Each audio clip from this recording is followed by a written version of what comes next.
Today on the Facts of Life Insurance, we discuss internal 1035 exchanges.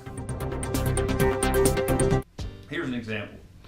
Right now we're working with a guy who has about $150,000 of cash value in his policy. He's got about a $50,000 surrender charge on there, and his policy is no longer the best thing for him.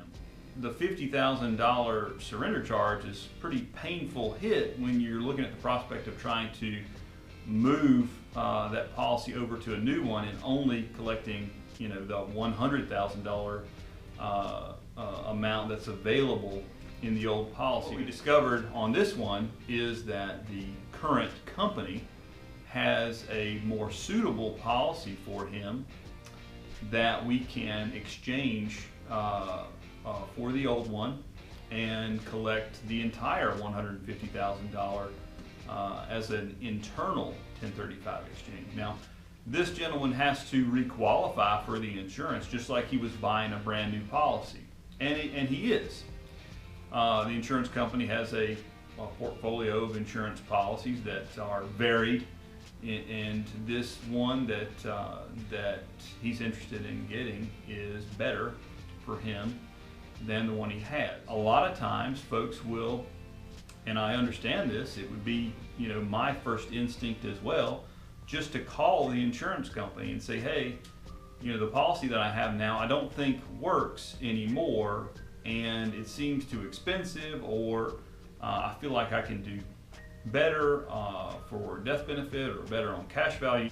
And you ask the insurance company for advice. Well, I can tell you what their advice is going to be. Their advice is going to be every single time that the policy you have now is performing well and you should keep it, or you should buy more. Same thing with that captive agent.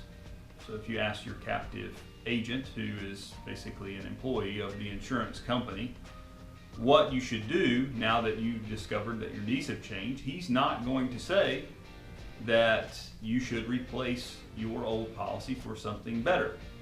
He's going to say that it's performing well and you should hang on to it. There's reasons for that. The longer you hang on to that policy, the more profitable it is for the insurance company. The longer you hang on to your policy, the better what's called the persistency will be for that captive agent. This information is not going to come from the insurance company. It's not going to come from a captive agent either, and it will not come from most brokers, only because they don't really know about it, or they realize that the commission would be reduced in the event of an internal 1035 exchange. Not all insurance companies will allow an exchange of this type to be commissionable. And this is for you agents out there. So that makes it a little bit difficult. It can also come down to the way you ask the question, right? If you call the insurance company, or you call your agent and you ask, how is my policy doing? The answer is typically going to be, it's doing well.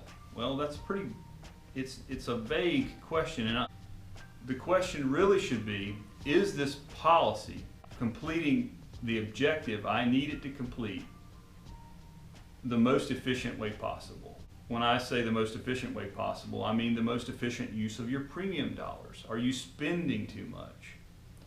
Are you happy with the budget, but you could get more insurance? Do you need more insurance? Maybe you need less insurance.